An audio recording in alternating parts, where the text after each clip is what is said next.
আসসালামু আলাইকুম, welcome to this English channel. আজকে আমরা রাইট ফর্মস অফ ভার্বসের আরও একটি পার্ট নিয়ে হাজির হলাম। এর পূর্বে আমরা 3টি পার্ট দেখিয়েছি, আজকে আরও একটি পার্ট নিয়ে আমরা হাজির হলাম। যারা এই চ্যানেলে নতুন তারা অবশ্যই চ্যানেলটি সাবস্ক্রাইব করে সাথে থাকবে নতুন ভিডিওগুলো পাওয়ার জন্য। আর যারা চ্যানেলটি সাবস্ক্রাইব করেছো তাদেরকে অবশ্যই ধন্যবাদ। আমরা দেখি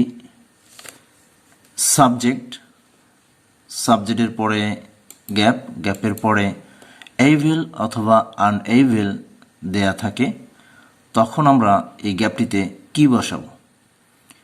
এইভিল এবং আনএইভিল দুইটি শব্দই অ্যাডজেক্টিভ সক্ষম হওয়া, সেক্ষেত্রে বি ভার্বের এম, ইজ, আর, ওয়াজ অথবা ওয়্যার বসাতে হবে। For example, he gave able to do it, তাহলে অবশ্যই আমাদেরকে হি ইজ বসিয়ে দিতে হবে। He is able to do it. Next, the man gave not unable to work hard, এখানে আমরা বসাতে পারি ওয়াজ অথবা ইজ বসিয়ে দিতে পারি। নেক্সট যে রুলটি রয়েছে, সাবজেক্ট হ্যাভ অথবা হ্যাজ, তারপরে এইভিল অথবা যে কোনো ধরনের অ্যাডজেক্টিভ যখন থাকবে তখন অবশ্যই হওয়া অথবা হয়েছে, সেক্ষেত্রে বিনের ব্যবহার। যেহেতু এখানে হ্যাভ অথবা হ্যাজ রয়েছে, তাহলে অবশ্যই আমাদেরকে এখানে বি ভার্বের বিন বসাতে হবে।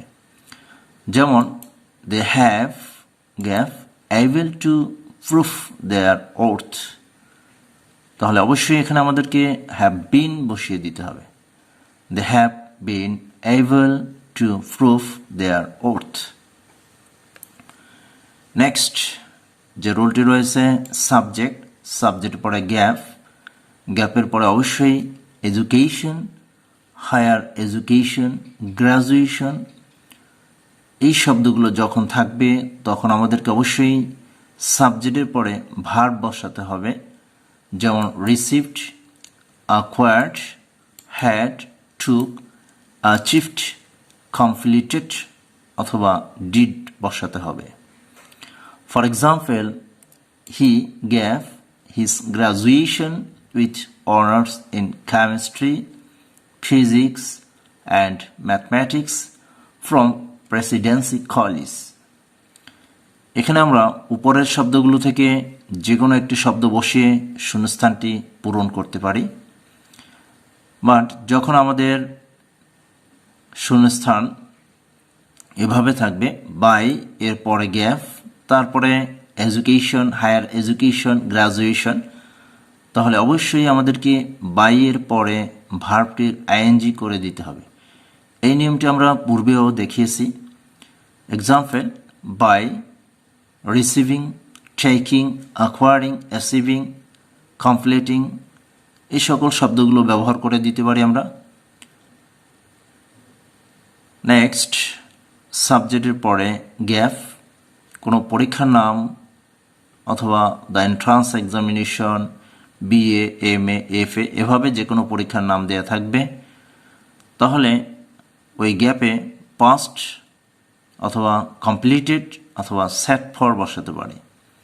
অর্থাৎ পরীক্ষায় সে পাশ করলো অথবা সে সম্পন্ন করলো, অর্থাৎ সে পরীক্ষা দিয়েছিল।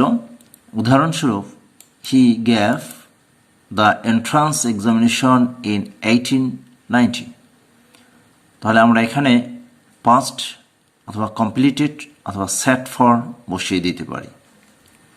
নেক্সট যে রুলটি রয়েছে, সাবজেক্টের পরে গ্যাপের পরে কোনো একটি খারাপ বিষয় যখন আমরা দেখব, তাহলে ওই গ্যাপটিতে আমরা কজের ব্যবহার করে দিব। উদাহরণস্বরূপ, কজ অর্থ ঘটায়।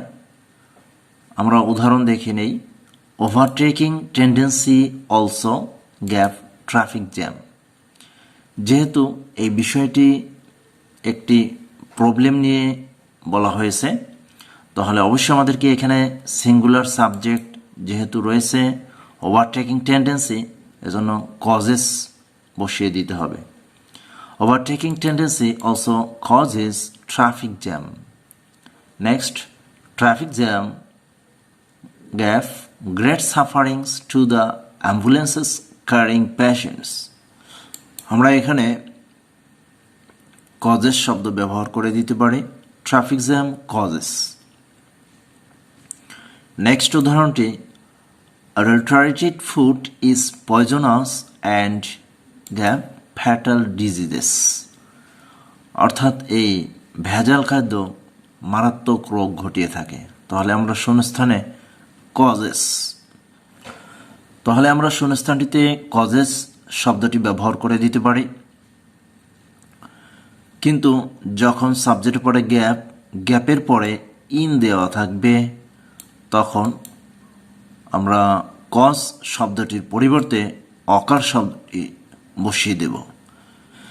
উদাহরণস্বরূপ, traffic jam gap in congested areas. এই শূন্যস্থানটিতে আমরা অকার শব্দ ব্যবহার করব, তাহলে হবে ট্রাফিক জ্যাম অকার্স। এখানে কজেস অর্থাৎ কজ শব্দটির ব্যবহার করা যাবে না, কারণ এখানে রয়েছে ইন, অকারের পরে ইন বসে। নেক্সট যে রুলটি রয়েছে, সাবজেক্ট মেক অথবা মেইড এরপরে একটি অবজেক্ট দেয়া থাকে, অবজেক্টের পরে গ্যাপ, সেই গ্যাপে আমরা ভার্বের প্রেজেন্ট ফর্ম বসাতে পারি। কিন্তু সাবজেক্টের পরে যখন আমরা গ্যাপ দেখব, গ্যাপের পরে অবজেক্ট এবং অ্যাডজেক্টিভ, যখন আমরা অ্যাডজেক্টিভ দেখব, তাহলে এই গ্যাপটিতে সাবজেক্টের পরে মেক বা মেইডের ব্যবহার করে দেব। এখন আমাদের জানতে হবে অ্যাডজেক্টিভের চিহ্নগুলো কি কি। শব্দের শেষে আইসি, এএল, এভেল, আইভিএলই, টিফ, ফুল, লেস, ও ইউএস, এ আর ওয়াই, টিএইচ ওয়াই এগুলো যখন থাকবে শব্দগুলো অ্যাডজেক্টিভ। এখানে আমরা উদাহরণগুলো দেখি। He tried to make people. এখানে যেহেতু রয়েছে মেক, অবজেক্ট রয়েছে পিপল, এখানে যে ভার্বটি হবে সেটি অবশ্যই প্রেজেন্ট ফর্ম হবে। Understand, understand what was good for them. সে লোকজনকে বোঝাতে চেষ্টা করলো যে কোনটি তাদের জন্য ভালো ছিল। নেক্সট উদাহরণটি, with a view to earning bread men cultivate lands and gave the earth suitable. এখানে আমরা দেখি গ্যাপের পরে অবজেক্ট, তারপরে অ্যাডজেক্টিভ সুইটেবল ফর লিভিং। তাহলে আমরা এখানে মেক শব্দের ব্যবহার করতে পারি। এখানে শুরুতে সাবজেক্ট হলো যেহেতু মেন, ভার্ব রয়েছে কাল্টিভেট, তাহলে অ্যান্ডের পরে ভার্ব হিসেবে মেক বসবে। Next, patriotic zeal gave a person dutiful and enthusiastic. এখানে গ্যাপের পরে অবজেক্ট, তারপরে ডিউটিফুল এবং এনথিউজিয়াস্টিক, এই শব্দ দুইটি অ্যাডজেক্টিভ। তাহলে আমরা এখানে মেক্স শব্দ ইউজ করে দিতে পারি। যেহেতু প্যাট্রিয়টিক জিল শব্দটা থার্ড পারসন সিঙ্গুলার নাম্বার, ভার্বের সাথে এস যোগ করে makes. Patriotic zeal makes a person dutiful and enthusiastic. Next, to make a child gave the work, কাজটি করাতে, তাহলে এখানে বসবে ডু। মেকের পরে যদি ভার্ব বসাতে হয় অবশ্যই ভার্বের present form, two make a child do the work. Next, this problem can't be solved without. এখানে রয়েছে উইদাউট, উইদাউটের পরে অবশ্যই ভার্বের আইএনজি বসাতে হবে। গ্যাপের পরে দ্য আনএমপ্লয়েড স্কিলফুল, এখানে স্কিলফুল শব্দটা অ্যাডজেক্টিভ, তাহলে এই শূন্যস্থানটিতে আমাদের বসাতে হবে making. The government is giving financial help and training to the educated youths with a view to give them self reliant. এখানে সেলফ রিলায়েন্ট শব্দটা অ্যাডজেক্টিভ, এখানে রয়েছে উইথ এ ভিউ টু, তাহলে আমরা বসিয়ে দিতে পারি মেকিং। আমরা এই নিয়মটি দেখলাম যে সাবজেক্টের পরে মেক বা মেড যখন থাকবে তারপরে অবজেক্টের পরে ভার্বের প্রেজেন্ট ফর্ম বসাতে হবে, অথবা সাবজেক্টের পরে যদি গ্যাপ দেওয়া থাকে এবং অবজেক্টের পরে অ্যাডজেক্টিভ থাকলে এই শূন্যস্থানটিতে অর্থাৎ সাবজেক্টের পরে মেক বা মেইডের ব্যবহার করতে পারি। সহজেই আমরা এই নিয়মটি শিখতে পারি। নেক্সট, জেরান্ড, শুরুতে ভার্বের আইএনজি অথবা ইনফিনিটিভ টু দিয়ে ভার্বের প্রেজেন্ট ফর্ম যখন থাকবে সেগুলোর ভার্ব অবশ্যই সিঙ্গুলারে হবে, ইজ অথবা ওয়াচ। অন্যান্য ভার্বের ক্ষেত্রে সিঙ্গুলার ফর্ম বসবে। উদাহরণস্বরূপ আমরা দেখে নিতে পারি walking gap one of them, walking is one of them. Increasing number of vehicles gap traffic jam. এই শূন্যস্থানটিতে আমরা ব্যবহার করতে পারি কজেস অথবা creates. Increasing number of vehicles causes traffic jam অথবা creates traffic jam. Next, overtaking, এখানে ভার্বের ING, taking tendency also, overtaking tendency also causes traffic jam.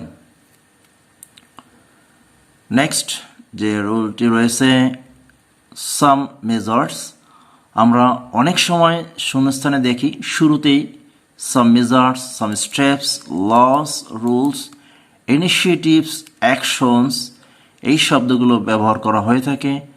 তারপরে গ্যাপ দেওয়া থাকে, গ্যাপের পরে আগেনস্ট অথবা অ্যাবাউট ইট, এরপরে টু দিয়ে ভার্বের প্রেজেন্ট ফর্ম থাকে। তাহলে আমরা ওই গ্যাপটিতে কি বসাতে পারি? আরেকটি বিষয় হলো এখানে যখনই মেজার্স পদক্ষেপ, স্টেপস পদক্ষেপ, লস আইনগুলো, রুলস নিয়মগুলো, ইনিশিয়েটিভস পদক্ষেপগুলো এগুলো সেন্টেন্সের শুরুতে থাকলে সেন্টেন্সটি অবশ্যই প্যাসিভ ভয়েসে করতে হবে। যেমন measures gap against corruption, measures should be taken অথবা শুড বি অ্যাপ্লাইড, অর্থাৎ পদক্ষেপগুলো দুর্নীতির বিরুদ্ধে নেওয়া উচিত অথবা প্রয়োগ করা উচিত। এছাড়াও আমরা অন্যভাবে এই সেন্টেন্সটা থাকতে দেখি, হয়তো এভাবেও থাকতে পারে মেজার্স হ্যাভ বিন টেকেন, পদক্ষেপ নেওয়া হয়েছে। প্যাসিভ ভয়েস অর্থাৎ প্রেজেন্ট পারফেক্ট টেন্সে প্যাসিভ করা যেতে পারে। ঠিক একইভাবে আরেকটি নিয়ম দেখি, সাবজেক্টের পরে গ্যাপের পরে some necessary steps, measures, laws, initiatives, to, তারপরে ভার্ব বসে, অথবা some strict steps, measures, laws, initiatives, proper steps, measures, laws, অথবা অ্যাডিকুয়েট প্রিকশনারি মেজার্স অথবা স্টার্ন অ্যাকশনস। যখনই এগুলো সাবজেক্টের পর গ্যাপের পরে এই বিষয়গুলো দেওয়া থাকবে তখন একটি ভয়েস অর্থাৎ শুধু ভার্ব বসবে। সেক্ষেত্রে আমরা মডাল অক্সিলারি ভার্ব প্রয়োজনে ইউজ করতে পারি অথবা হ্যাজ ব্যবহার করে নিতে পারি। সেক্ষেত্রে আমরা শুড টেক নেওয়া উচিত অথবা হ্যাভ অর হ্যাজ টেকেন অথবা have or has launched or applied ব্যবহার করতে পারি। For example, the present government gave certain steps against food adulteration with a view to eradicating the problem soon. এখানে আমরা শূন্যস্থানে has launched অথবা has taken certain steps এভাবে আমরা use করে নিতে পারি। অবশ্যই এই নিয়মগুলো খুবই মজার এবং ম্যাজিক্যাল বলা যায়, ইন্টারেস্টিং, খুবই ইন্টারেস্টিং। নেক্সট আমরা দেখি উপরের বাক্য অনুযায়ী টু এর পর ভার্বের প্রেজেন্ট ফর্ম বসে, কিন্তু সেই ভার্বগুলো কি হতে পারে? সেই ভার্বগুলো হবে টু এর পরে যে বিষয়টি নেওয়া উচিত রিমুভ করতে, দূর করতে, কন্ট্রোল করতে, নিয়ন্ত্রণ অথবা মিনিমাইজ, কমাতে, রিডিউস হ্রাস করতে বা কমানো, চেক দমন করা, ইরাডিকেট দূর করা অথবা সলভ সমাধান করা। এভাবে যখন এই সেন্টেন্সগুলো থাকবে সাম নেসেসারি স্টেপস, সাবজেক্টের পরে গ্যাপ, গ্যাপের পরে some necessary steps, measures, laws, initiatives, to এর পরে গ্যাপ থাকবে এখানে, তাহলে অবশ্যই আমাদের ভার্ব প্রেজেন্ট ফর্ম বসাতে হবে এবং সেই ভার্বগুলো হবে remove, control, minimize, reduce, check, eradicate অথবা সলভ। আমরা এই বিষয়গুলো অর্থাৎ এই রাইট ফর্মস অফ ভার্বসের এই নিয়মগুলো খুব সহজে এই টেকনিকের মাধ্যমে আয়ত্ত করে নিতে পারি, যা খুবই সহজ এবং খুবই সহজ। অবশ্যই চ্যানেলটি সাবস্ক্রাইব করে সাথে থাকবে এবং লাইক, কমেন্ট এবং শেয়ার করতে ভুলবে না। Thank you all.